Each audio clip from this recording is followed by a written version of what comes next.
उसके बाद भाई स्पीड टाइम एंड डिस्टेंस में इसमें ट्रेन से रिलेटेड किस तरह क्वेश्चन का होगा, न्यू होगा। कोई 400 मीटर लंबी ट्रेन है भाई, 400 मीटर लंबी कोई ट्रेन है भाई, 400 मीटर लंबी, सॉरी 400 मीटर लंबी ट्रेन नहीं बने होगा। कोई ट्रेन 400 मीटर लंबे पुल को भाई, कोई ट्रेन 400 मीटर लंबे पुल को पार करने में भाई, 400 मीटर लंबे पुल को पार करने में 60 सेकंड का समय लेगा भाई। 400 मीटर लंबे पुल को पार करने में 60 सेकंड का समय लेगा, जबकि 800 मीटर लंबे पुल को पार करने में, 800 मीटर लंबे पुल को पार करने में 100 सेकंड का समय लेती है। कोई रेलगाड़ी 400 मीटर लंबे पुल को पार करने में 60 सेकंड, जबकि 800 मीटर लंबे पुल को पार करने में 100 सेकंड का समय लेती है। तो पहला सवाल होगा भाई, ट्रेन की स्पीड बतानी है किलोमीटर प्रति घंटा में, जो उसकी चाल है वह बताओ किलोमीटर प्रति घंटा में। दूसरा सवाल होगा भाई, ट्रेन की लेंथ बतानी है भाई, ट्रेन की लंबाई बतानी है भाई, वो क्या मीटर लंबी ट्रेन थी। इन्हें भी आप कई तरीके क्या कर सकते हैं। देखो भाई, तो नॉर्मल बताऊं मैं, शुरू में 400 मीटर का कवर कराया 60 सेकंड में, उसके बाद 800 मीटर का कवर कराया 100 सेकंड में। ये वाई ट्रेन है भाई, ट्रेन वाई है, तो इस केस में भी इसने 400 प्लस में ट्रेन की लंबाई कवर करी होगी 60 सेकंड में, और इस केस में भी 800 प्लस में ट्रेन की लंबाई कवर करी होगी 100 सेकंड में। तो यार ट्रेन की लंबाई तो सेम है, ट्रेन ने अपनी खुद की दूरी कवर करने में जितना टाइम लिया होगा वो तो लिया ही होगा भाई। ट्रेन की लेंथ तो यार सेम है। यार एक्स्ट्रा दूरी कितनी करी है, पहले 400 दूरी कवर करा था, ये 800 दूरी कवर करा, तो एक्स्ट्रा दूरी कितनी कवर करी है 400 मीटर की, एक्स्ट्रा दूरी कवर करी है 400 मीटर की, क्योंकि शुरू में जो प्लेटफॉर्म था वो 400 मीटर का था, फिर जो प्लेटफॉर्म है वो 800 मीटर का, यानी कि जो दूसरी बार उन्होंने एक्स्ट्रा दूरी कवर करी है 400 मीटर एक्स्ट्रा दूरी कवर करी है। वो टाइम कितना एक्स्ट्रा लिया भाई, पहले 60 सेकंड ले रही थी, अब 100 सेकंड ले रही है, तो टाइम एक्स्ट्रा ले रही है 10 सेकंड में। 400 मीटर की दूरी 10 सेकंड में कवर करी है, तो स्पीड कितनी होगी 40 मीटर प्रति सेकंड। जब 400 मीटर की दूरी ने 10 सेकंड में कवर करा है, तो स्पीड कितनी हुई अपनी 40, सॉरी भाई 10 सेकंड में नहीं 60 से ले आएंगे तो यार 40 सेकंड लगेंगे भाई। 400 तो 800 गया तो 400 मीटर एक्स्ट्रा दूरी, 60 सेकंड तो 100 सेकंड का गया, तो कितनी एक्स्ट्रा सेकंड 40 सेकंड पे। 400 मीटर की दूरी 40 सेकंड में कवर करा है, तो इसका मतलब उसकी स्पीड होगी 10 मीटर प्रति सेकंड। यार दूरी थी 400 मीटर, यार टाइम लिया 40 सेकंड एक्स्ट्रा, पहले 60 ले होता फिर 100 लेगा तो 40 सेकंड एक्स्ट्रा भाई। 400 मीटर की दूरी 40 सेकंड में कवर करी, तो इसका मतलब उसकी स्पीड कितनी आएगी 10 मीटर प्रति सेकंड। पर इन्हें तो किलोमीटर प्रति घंटा बुझिए भाई, अपनी आई 10 मीटर पर सेकंड में, पर इन्हें बुझिए किलोमीटर प्रति घंटा में। अगर मीटर से किलोमीटर में जाएंगे तो क्या करेंगे भाई, बड़ी यूनिट में दर तो बड़ी वैल्यू 18 ऊपर 5 दूनी 10, 18 दूनी 36 किलोमीटर पर आवर। अगर नॉर्मल सवाल होता उसकी स्पीड बताओ, तो उसकी स्पीड हो जाती 36 किलोमीटर प्रति घंटा भाई, कोई दिक्कत होनी चाहिए थी।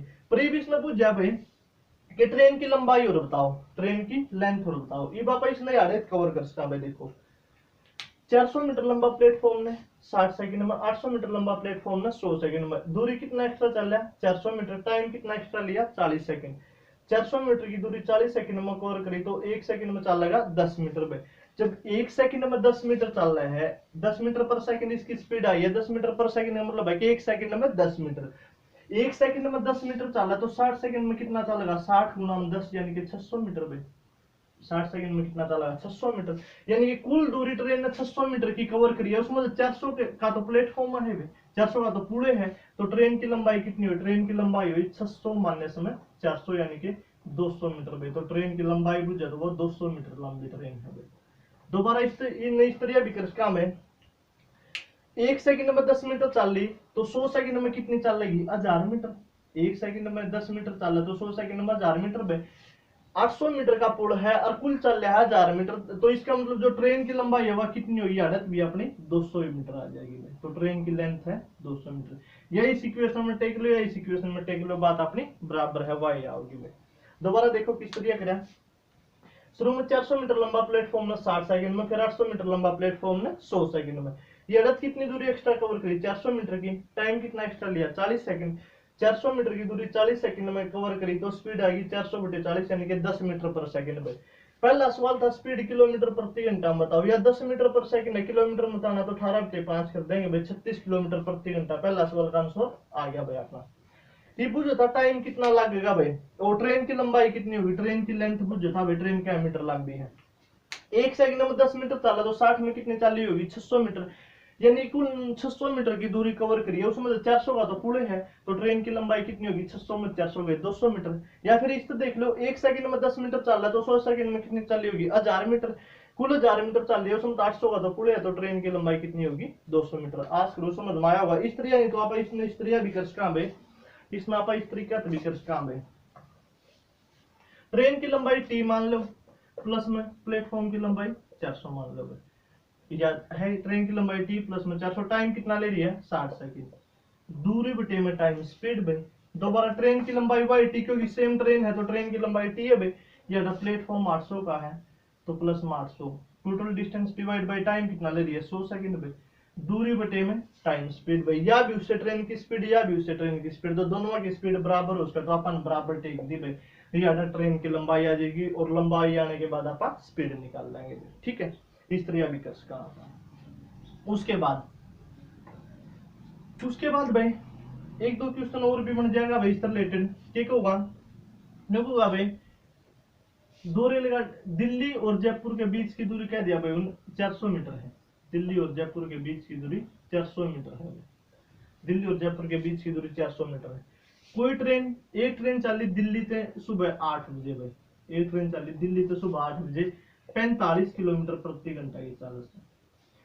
दिल्ली और जयपुर के बीच की दूरी 400 किलोमीटर है भाई, मीटर नहीं सॉरी 400 किलोमीटर है, ठीक है। एक ट्रेन दिल्ली से चली सुबह 8 बजे 45 किलोमीटर प्रति घंटा की चाल से। दूसरी ट्रेन भाई जयपुर तो चल रही है, दूसरी ट्रेन जयपुर तो चल रही है सुबह 8 बजे 55 किलोमीटर प्रति घंटा की चाल से, 55 किलोमीटर प्रति घंटा की चाल से। कहने पे अब दिल्ली और जयपुर के बीच की दूरी 400 किलोमीटर है। एक रेलगाड़ी दिल्ली से सुबह 8 बजे 45 किलोमीटर प्रति घंटा की चाल से चली, तथा दूसरी रेलगाड़ी जयपुर से सुबह 8 बजे 55 किलोमीटर प्रति घंटा की चाल से चली। पहला सवाल होगा भाई, वे दोनों एक दूसरे से कितने बजे मिलेंगी, कितने बजे मिलेंगी। दूसरा सवाल है भाई, वे दोनों एक दूसरे से कितने बजे मिलेंगी। और दूसरा सवाल है भाई, दिल्ली से कितनी दूरी पर मिलेंगी और जयपुर से कितनी दूरी पर मिलेंगी। दिल्ली से कितनी दूरी पर मिलेगी और जयपुर से कितनी दूरी पर मिलेगी। इस तरह के दो सवाल बनाओगा भाई। न्यूक्लिया दिल्ली और जयपुर के बीच की दूरी 400 किलोमीटर है, दिल्ली और जयपुर के बीच की दूरी 400 किलोमीटर है। एक रेलगाड़ी सुबह 8 बजे दिल्ली से 45 किलोमीटर प्रति घंटा की चाल से तथा दूसरी रेलगाड़ी सुबह 8 बजे जयपुर से 55 किलोमीटर प्रति घंटा की चाल से चलती है। पहला सवाल है भाई कि वे दोनों एक दूसरे से कितने बजे मिलेंगी। और दूसरा सवाल है भाई, दिल्ली से कितनी दूरी पर मिलेंगी और जयपुर से कितनी दूरी पर मिलेंगी। तो देखो कुछ भी नहीं, देखो भाई इनके बीच की दूरी 400 किलोमीटर है। अगर मान लिया इस ट्रेन ने यार कुछ इतनी दूरी कवर करी और इस ट्रेन ने कुछ यार इतनी दूरी कवर करी, जब ये दोनों एक दूसरा से मिलेंगी तो इसका मतलब यह दूरी कंप्लीट 400 किलोमीटर की कवर हो जाएगी भाई। या दिल्ली से इस साइड से चलिए, जयपुर से इस साइड से चलिए, जब ये दोनों मान लिया यहाँ पर मिल रही तो यह दूरी जो 400 किलोमीटर है कंप्लीट कवर होगी, क्योंकि कुछ तो जयपुर वाले ने कवर कर दी, कुछ दिल्ली वाले ने कवर कर दी। अब देखो क्या है इन्हें, कुल दूरी 400 किलोमीटर की है भाई, कोई दिक्कत नहीं। दिल्ली वाली की स्पीड है 45 किलोमीटर प्रति घंटा, यानी कि इस दूरी में 1 घंटा में 45 किलोमीटर कवर करते हैं, ठीक है। और इसकी स्पीड है 55 किलोमीटर प्रति घंटा, या इस दूरी में 1 घंटा में 55 किलोमीटर कवर करते हैं। इसने इस साइड तक 45 कम कराया, इसने इस साइड तक 75 कम कराया, तो दोनों ने इस दूरी में कितना कम कराया, 45 प्लस में 55, तो दोनों ने इस दूरी में कवर कराया भाई 100 किलोमीटर। 1 घंटा में 100 किलोमीटर की दूरी कवर कर दी, तो 400 किलोमीटर की दूरी 400 बटे में 100 यानी कि 4 घंटा में कवर कर देंगे भाई। इसने इस साइड तक 45 किलोमीटर कम कराया, इसने इस साइड तक 55 किलोमीटर प्रति कम कराया, तो 45 इसने कम कराया, 55 इसने कम कराया, दोनों ने इसमें 100 किलोमीटर कम कराया। 1 घंटा में 100 किलोमीटर कम कराया, तो 400 किलोमीटर की दूरी क्या घंटे में कम कर देंगे, 400 बटे में 100 यानी कि 4 घंटे बाद ये एक दूसरा से मिल जाएंगे। पहला सवाल है, वे दोनों एक दूसरे से कितने बजे मिलेंगे, या भी 8 बजे चल रही या भी 8 बजे चल रही, तो दोनों 4 घंटे बाद मिलेंगी। 8 जमा 4 यानी कि 12 बजे ये एक दूसरा से मिल जाएंगे। अगर सवाल नहीं होता कितने घंटे बाद एक दूसरा से मिलेंगी, तो आंसर होता 4 घंटे बाद, पर इनको कितने बजे मिलेंगी, 4 घंटे बाद मिलेंगी। चल रही थी 8 बजे, तो 8 जमा 4 यानी कि 12 बजे मिल जाएंगी भाई। दूसरा सवाल है, दिल्ली से कितनी दूरी पर मिलेंगी भाई, 1 घंटा में या 45 चल रहा है, और 4 घंटे चल रही है, तो 4 घंटे में कितनी चल रही होगी? 4 पंजे 20, 4 चौके 16 और 2 18, यानी कि दिल्ली तक मिलेगी 180 किलोमीटर की दूरी पर। 4 पंजे 20, असल में 2 4 चौके 16 और 2 18।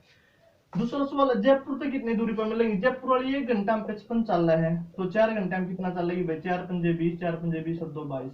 जयपुर तक मिलेंगी 220 किलोमीटर की दूरी पर, और कुल दूरी देखोगे तो यहाँ आ जाएगी 500 किलोमीटर भाई, ठीक है, 400 किलोमीटर। दोबारा देखो, सवाल इस तरह था, दिल्ली से और जयपुर के बीच की दूरी 400 किलोमीटर है। एक रेलगाड़ी दिल्ली से चल रही भाई सुबह 8:45 किलोमीटर प्रति घंटा, दूसरी चाली जयपुर तो सुबह 8:55 किलोमीटर प्रति घंटा पे।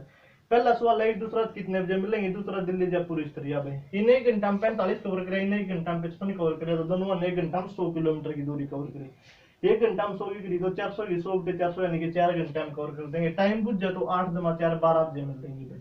दिल्ली तो बुझ जाए तो 1 घंटा में 45 साल 4 में 180, जयपुर तो बुझ जाए 1 घंटा में 55 साल 4 में 220। अब एक बात और समझ में आई होगी, यह इस साइड चल रही है और यह इस साइड चल रही है, यानी कि जब भाई ट्रेन अपोजिट डायरेक्शन में चलेंगी, एक दूसरा का विपरीत चलेंगे, ट्रेन हो, व्यक्ति हो या कोई भी हो भाई, जब एक दूसरा विपरीत में चलेंगे तो उनकी स्पीड प्लस होगी भाई, उनकी स्पीड क्या होगी? जुड़ेगी। पर जब ट्रेन सेम डायरेक्शन में चलेंगी तो उनकी स्पीड क्या होगी? माइनस होगी भाई। जब अपोजिट डायरेक्शन में चलेंगे, एक दूसरा का विपरीत चलेंगे तो स्पीड क्या होगी? प्लस होगी। जब सेम डायरेक्शन में चलेंगे तो स्पीड माइनस होगी।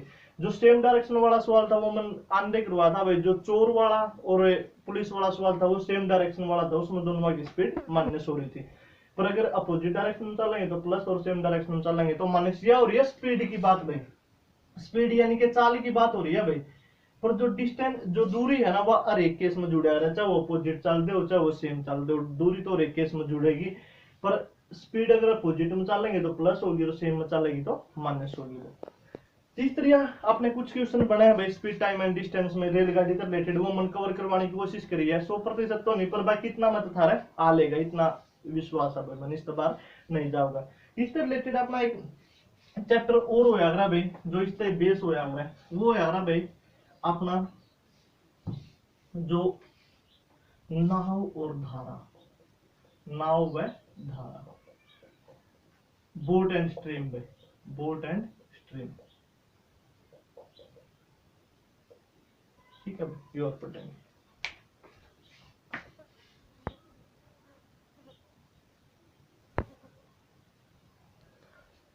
तो भैया जब आप पढ़ाएंगे बोट एंड स्ट्रीम, नाव और धारा, इसमें क्या हुआ, इसमें बेसिक साइक का क्वेश्चन पूछ लिया जाओ और मैं बेसिक इसमें कवर करवाने की कोशिश करूंगा। देखो बोट एंड स्ट्रीम, नाव और धारा में बात करा जब आप, तो इसमें क्या होगा, एक तो यार भाई अपना शांत जल, शांत जल,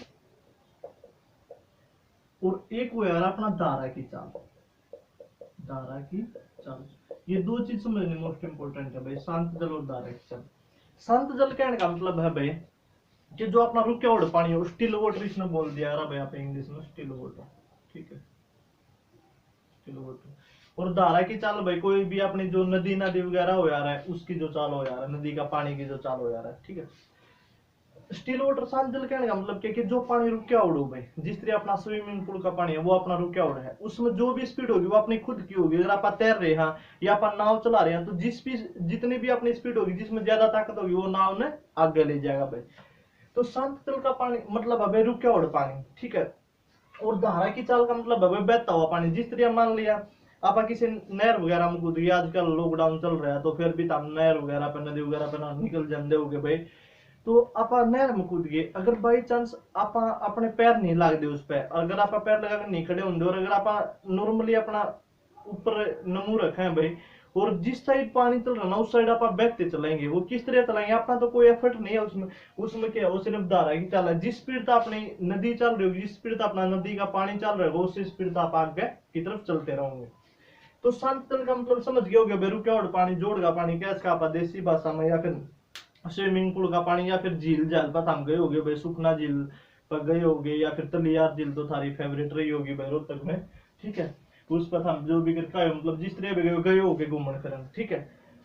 तो शांत जल, धारा की चाल, मान लिया मैंने कह दिया शांत जल में किसी व्यक्ति की चाल है भाई 6 किलोमीटर प्रति घंटा, शांत जल में किसी व्यक्ति की चाल है 6 किलोमीटर प्रति घंटा। व्यक्ति कह दिया नाव कह दे, या तो व्यक्ति कह दे या नाव कह दे, बात बराबर है। शांत जल में किसी नाव की चाल 6 किलोमीटर प्रति घंटा है। और धारा की चाल है भाई, कोई धारा है उसकी चाल 10 किलोमीटर प्रति घंटा है। धारा की चाल है 10 किलोमीटर प्रति घंटा। पहला सवाल रहेगा भाई, धारा के साथ या फिर धारा के अनुकूल कह दे भाई, धारा के साथ या अनुकूल नाव की चाल क्या होगी भाई। चाहे तो नाव कह देगा चाहे व्यक्ति कह देगा, नाव की चाल क्या होगी भाई। दूसरा सवाल रहेगा, धारा के विरुद्ध कह दे या फिर विपरीत कह दे या फिर प्रतिकूल कह दे भाई। धारा के विरुद्ध, विपरीत या प्रतिकूल नाव की चाल। सवाल क्या होगा, शांत जल में व्यक्ति की चाल 6 किलोमीटर प्रति घंटा है, धारा की चाल 10 किलोमीटर प्रति घंटा है। इसमें उल्टा कर लो भाई, याद तो लगा लो 10 और याद लगा लो 6। शांत जल में व्यक्ति की चाल 10, नाव की चाल 10 किलोमीटर प्रति घंटा, धारा की चाल 6 किलोमीटर प्रति घंटा। धारा के अनुकूल नाव की चाल क्या होगी, जब धारा के साथ नाव की चाल क्या होगी, शांत जल में वो 10 किलोमीटर चल सका है 1 घंटा में। और उन्हें किसी से उसमें तार दे आप ऐसा नदी में कूदा दे जिसके पानी की स्पीड 6 किलोमीटर प्रति घंटा है। जब वो जिस साइड पानी जा रहा है उसमें अपना एफर्ट भी ला हुआ, प्लस में इसका भी एफर्ट होगा, तो यह चाल क्या हो जाएगी, प्लस हो जाएगी। तो यह हो जाएगी 10 जमा 6 यानी कि 16 किलोमीटर प्रति घंटा। तो जो धारा के साथ नाव की चाल हो जाएगी वो हो जाएगी 10 जमा 6 16 किलोमीटर प्रति घंटा। नाव की जगह ऐड व्यक्ति भी कैस क्या भाई, वो कोई दिक्कत नहीं होनी चाहिए। जो धारा के विरुद्ध उसकी चाल होगी, इसमें 3 घटा देंगे भाई, 10 माइनस 6, तो यह रह जाएगी अपनी 4 किलोमीटर पर आवर। ठीक है, उन्हें न्यू क्या भाई, शांत जल में व्यक्ति की चाल 10 किलोमीटर प्रति घंटा, धारा की चाल 6 किलोमीटर प्रति घंटा। तो पहला सवाल हुआ, धारा के साथ नाव की चाल क्या होगी भाई। धारा के साथ नाव की चाल होगी 10 जमा 6 यानी कि 16 किलोमीटर प्रति घंटा।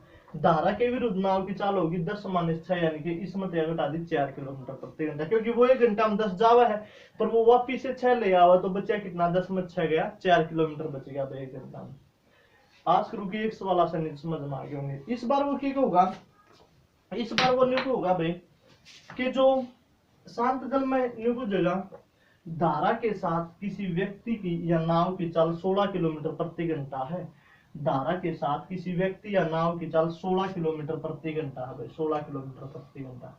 जबकि धारा के विरुद्ध व्यक्ति या नाव की चाल 4 किलोमीटर प्रति घंटा। धारा के विरुद्ध व्यक्ति या नाव की चाल 4 किलोमीटर प्रति घंटा। पहला सवाल होगा भाई, शांत जल में व्यक्ति की चाल बताओ।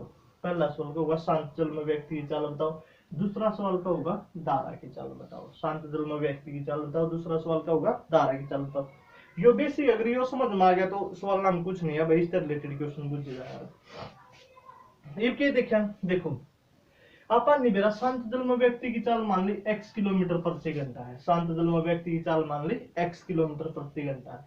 और धारा की चाल का भी नहीं बेरा, तो धारा की चाल मान ली y किलोमीटर प्रति घंटा है। शांत जल में व्यक्ति के मान ली x किलोमीटर प्रति घंटा है, धारा की चाल मान ली y किलोमीटर प्रति घंटा है। ये धारा के साथ क्या हुआ है भाई, तो धारा के साथ क्या हुआ, इन दोनों जुड़ जाएंगे, तो धारा के साथ चाल होगी x प्लस वाई कितना दे दिया, 16 किलोमीटर प्रति घंटा। और धारा के विरुद्ध इसमें तो माइनस हो जाएगी, तो x माइनस वाई दे दिया भाई 4 किलोमीटर प्रति घंटा। धारा के विरुद्ध x प्लस वाई बराबर 16 किलोमीटर प्रति घंटा, धारा के विरुद्ध x माइनस वाई बराबर 4 किलोमीटर प्रति घंटा। अगर अपन x की वैल्यू का बेरा लग गया तो शांत जल की वैल्यू का बेरा लग जाएगा, अगर y की वैल्यू का बेरा लग गया तो धारा की चाल का बेरा लग जाएगा भाई। तो निकाल देंगे अपन। तीसरी देखो भाई, दोनों प्रश्न जोड़ा भाई, x और x 2x, y तो y कैंसिल, 16 और 4 20 में 2x बराबर है 20 के, तो x की वैल्यू कितनी होगी 20/2 यानी कि 10 किलोमीटर पर आवर में। x की वैल्यू आएगी 10 किलोमीटर प्रति घंटा, तो इसकी चाल होगी भाई 10 किलोमीटर प्रति घंटा। अब x की वैल्यू का बेरा लग गया, अपन अपना इस चीज का भी अपन बेरा x जमा y बराबर है 16 के। x की वैल्यू कितनी आएगी 10, तो x की जगह 10 पुट कर दिया, 10 जमा y बराबर है 16 का भी, तो y की वैल्यू कितनी आएगी, ये प्लस का तो उस साइड जाकर माइनस का 16 माइनस 10 यानी कि 6, तो y की वैल्यू कितनी आएगी 6 किलोमीटर प्रति घंटा। तो जो धारा की चाल है y भाई 6 किलोमीटर प्रति घंटा, यह अपना पे बुझी थी। दोबारा देखो, सबसे पहले क्या किया अपन बेरन था, इसकी x माननी इसकी y माननी। इब धारा के अनुकूल को साथ को इन दोनों जुड़ जाएंगे, x जमा y बराबर दिए 16 का, तो 16 बराबर टेक ली। विरुद्ध में घट जाएंगे, x माइनस वाई 4 का दिया तो 4 का बराबर टेक दी। दोनों इक्वेशन जोड़ी भाई, x और x 2x y तो y कैंसिल हो गया, ये प्लस का ये माइनस का, तो ये जुड़ गया 16 और 4 20।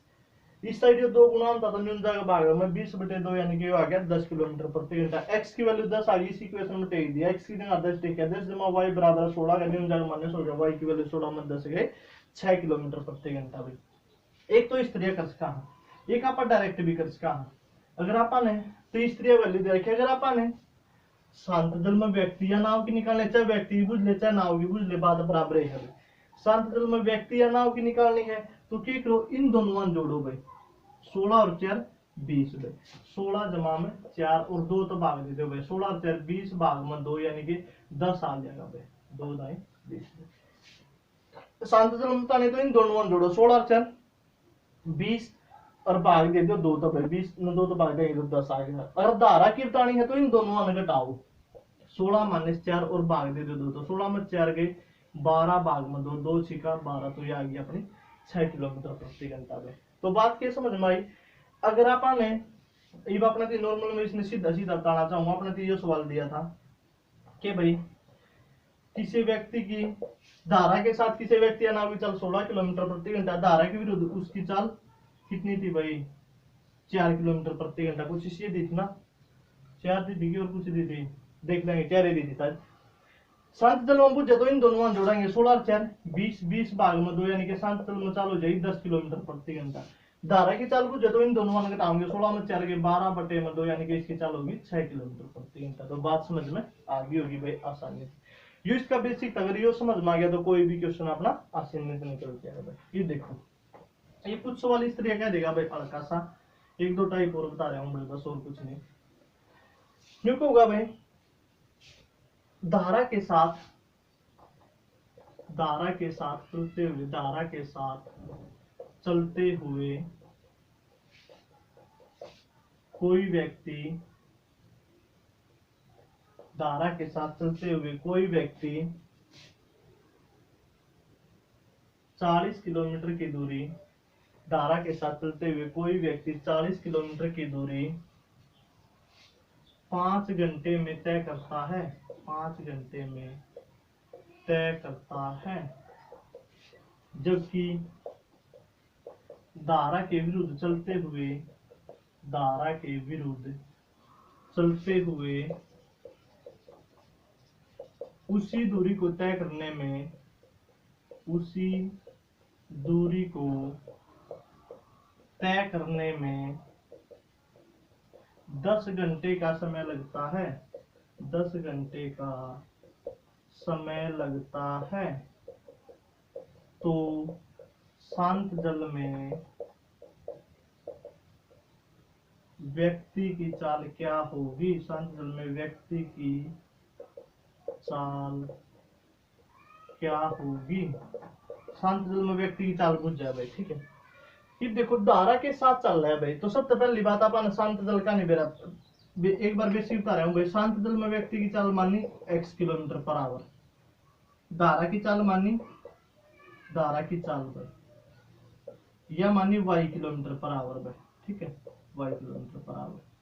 अब धारा के साथ चल रहा है तो x प्लस वाई भाई, धारा के विपरीत चल रहा है तो x minus y, x plus y बराबर 40 नहीं टेकोगे भाई। क्यों नहीं टेकोगे, क्योंकि यह दूरी दी है 40 किलोमीटर दूरी, और यह अपनी स्पीड नापा दूरी के बराबर नहीं टेक सकते, तो टेकेंगे कि दूरी दी अपने थी 40 और टाइम दिया अपने थी 5, 40 किलोमीटर की दूरी 5 घंटे में तय करे, तो दूरी बटे में टाइम क्या आ गया अपना, स्पीड आ गया। तो x प्लस वाई बराबर हुआ 40/5 यानी कि 8 किलोमीटर प्रति घंटा भाई। और x माइनस वाई उसी दूरी का मतलब भाई 40 किलोमीटर की दूरी, और टाइम भाई 10 घंटे यानी कि x माइनस वाई आया भाई अपना 4 किलोमीटर पर आवर। यह बात समझ में आई क्या है। सबसे पहले x प्लस वाई 8 किलोमीटर प्रति घंटा, शांत जल में व्यक्ति की मानी x किलोमीटर प्रति घंटा चल, धारा की मानी y किलोमीटर प्रति घंटा चल। तो धारा के साथ चलते हुए यानी कि x प्लस वाई दोनों स्पीड हुई पर देखे है, तो आपने डिस्टेंस दिया यो टाइम दिया, तो आप इस स्पीड निकाल सका, दूरी बराबर हो थी भाई चाल गुना में समय के। अब आपने दूरी दे रखी है, समय दे रखे, तो दूरी बटे में समय बराबर हो गया भाई अपना चाल के। तो दूरी थी अपनी 40 किलोमीटर की, टाइम था अपना 5 घंटे, तो 40/5 अपनी स्पीड आ गई 8 किलोमीटर प्रति घंटा, या ये धारा के साथ चलते हुए यानी कि x प्लस वाई की वैल्यू। और धारा के विपरीत यानी कि x माइनस वाई की वैल्यू उसी दूरी का मतलब 40 किलोमीटर की दूरी, और टाइम कितना लिया 10 घंटे। 40 किलोमीटर की दूरी 10 घंटे हम तय करी तो यार आ गया 4 किलोमीटर प्रति घंटा। भाई ये बात नॉर्मल खसखा शांति जल बुझ जाए तो इन दोनों जोड़ेंगे, 2 तो भाग दे देंगे, 8 जमा में 4/2, 8 4 12/2 का मतलब शांत जल में इसकी चाल होगी 6 किलोमीटर प्रति घंटा। भाई ठीक है, धारा की चाल बुझ जाए तो इन दोनों घटावांगे, 2 तो भाग दे देंगे, 8 माइनस 4/2, 8 में 4 गई 4/2 यानी कि 2 दूनी 4, 2 किलोमीटर प्रति घंटा में। तो शांत जल में व्यक्ति की चाल आई 6 किलोमीटर प्रति आवर और धारा की चाल आई 2 किलोमीटर प्रति आवर। तो सबसे पहले अपन यही चीज देखनी थी कि इस बार अपन स्पीड दे रखी थी, स्पीड अपन निकालनी थी, पहले अपने डिस्टेंस और टाइम दिया था, उससे स्पीड निकाली, डिस्टेंस और टाइम से स्पीड निकाली, फिर वो चीज कर दिया भाई जो अपन बेसिक सीख गया है। कोई दिक्कत होनी चाहिए। तो इसमें और घना सा बुझ जाने जानता भाई, क्योंकि जो और भी क्वेश्चन बनेंगे इससे बेसिक बनेंगे भाई, इससे ज्यादा हार्ड बनाने की कोई पॉसिबिलिटी नहीं है। अगर कोई पॉसिबिलिटी भी होगी तो उसमें आप इससे चैप्टर आप लीनियर इक्वेशन में पढ़ लिया रहा भाई, रेखिक समीकरण में भी x प्लस वाई जो बनाया रहा है, रेखिक समीकरण भी बनाया रहा भाई, इसमें भी आप इसमें पढ़ लिया रहा। अगर कोई क्वेश्चन मन लग गया भी ऐसा कुछ है तो उसमें मैं रेखिक समीकरण में सोल्व करवा दूंगा भाई, लीनियर इक्वेशन में कॉन्सेप्ट आप पढ़ लेंगे, ठीक है। और बाकी जो इसकी पीडीएफ वगैरह की लिंक है वो इसमें भेज दूंगा भाई डिस्क्रिप्शन का बॉक्स में। और ये मैं केस करने की सोच रहा हूँ कि 50 प्रैक्टिस सेट में चालू कर रहा हूँ भाई कल तक, ठीक है, कल तक मैं 50 प्रैक्टिस सेट चालू कर रहा हूँ। कल जो लाल बुक के 2 प्रैक्टिस सेट हैं भाई, लाल बुक के 2 प्रैक्टिस सेट हैं, मैं उनका विद सॉल्यूशन डाल दूंगा भाई, सॉल्यूशन के साथ मैं उन प्रैक्टिस सेट आने डाल दूंगा, और एक क्वेश्चन लिखकर एक का सॉल्यूशन लिखकर 2 प्रैक्टिस सेट मैं डालूंगा, प्लस में 1 प्रैक्टिस सेट हम खुद करोगे भाई। तो एक दिन में अपने 3 प्रैक्टिस सेट होंगे भाई, 3 प्रैक्टिस सेट मतलब जो भी समस्या था ना आवे, जो भी प्रॉब्लम आओ उसने मेरे द्वारा भेज दियो, डाउट भेज दियो भाई, पहले मैं उन्हें सोल्व करूंगा, उसके बाद अगले 2 फिर सोल्व करूंगा। तो इस तरह आप डेली के 3 प्रैक्टिस सेट सोल्व कराएंगे तो 15 या 16 दिन में भाई, 16 दिन में लाख चला के आप कंप्लीट ने कवर कर लेंगे, 16 या 48, क्योंकि आगे जो प्रैक्टिस सेट एक आधा प्रैक्टिस सेट रिपीट भी हो रहा है। तो अगर आपने पहले 25 प्रैक्टिस सेट भी ढंग से कर लिए तो अपने 50 के 50 कवर हो जाएंगे। बीच बीच में जो होगा, मान लिया 10 एक प्रैक्टिस सेट हो गए, तो जो भी थारा टॉपिक आया सर इस टॉपिक में हमारे क्वेश्चन नहीं बन पा रहे, हम इस टॉपिक के क्वेश्चन नहीं निकाल पा रहे, हाँ, तो मैं उसका सोल्यूशन वो टॉपिक कवर करवा दूंगा भाई, 1-2 वीडियो बीच बीच में डालकर वो टॉपिक कवर करवा दूंगा। रही बात जो ये प्रैक्टिस सेट है भाई, जो ये लाल बुक, ये मोस्ट इंपोर्टेंट है। क्यों इंपोर्टेंट है देखने, क्योंकि इनका जो सॉल्यूशन होगा भाई, पहली बात तो कि जो अपना मेथड होगा उस तो वही होगा, दूसरी बात क्या अपन न्यू देख इसका ऑप्शन देख दे कि अच्छा ये ऑप्शन है, ये अपना आंसर नहीं हो सकता, क्यों नहीं हो सकता, ऑप्शन की अप्रोच लेके चलाएंगे भाई और कोशिश कराएंगे कि देख दे अपना आंसर ये हो जाएगा, क्यों हो जाएगा। तो 2-3 मेथड है तो बहुत बढ़िया तरीका था एनालाइज करके मैं ये प्रैक्टिस सेट करवाने की कोशिश करूंगा भाई। अगर ये प्रैक्टिस सेट भी कवर कर लिए तो भी मैथ और रीजनिंग में 20 आउट ऑफ 17 क्वेश्चन तो पक्का, मतलब 17 क्वेश्चन हम करे आओगे अगर ये प्रैक्टिस सेट सॉल्यूशन भी हमने ढंग से देख लिया तो भाई। तो डेली की डेली ये जरूर देखने हैं भाई। जो कल वाला सेशन है वो उसमें 2 प्रैक्टिस सेट में लाल बुक के डाल दूंगा। हाँ, अगर कोई सा टॉपिक की भी थामने लग गया है कि हमारा कवर हो रहा है तो हम बता दोगे। मेरे से तो जो टॉपिक रह रहे हैं वो रह रहे linear equation, quadratic equation, statics में भैया जो मीन मीडियन मोड वगैरह आया स्टैटिक्स, लोगरिथम वाले एक आधा क्वेश्चन आएगा लोगरिथम वाला, मैं उसमें प्रैक्टिस सेट में कवर कर लूंगा। इन अभी मैं कोशिश करूंगा कि प्रैक्टिस सेट में कवर हो जाए भाई मेरे, ठीक है। पर बाकी अगर फिर भी कोशिश रही तो मैं इन दोनों का एक वीडियो बना दूंगा भाई, लीनियर और क्वाड्रेटिक एक के वीडियो में कवर करवा दूंगा, जो कि अपना बेसिक होगा, या फिर 2 वीडियो बन जाएंगे, इससे ज्यादा पॉसिबिलिटी नहीं है इसको बनाने की।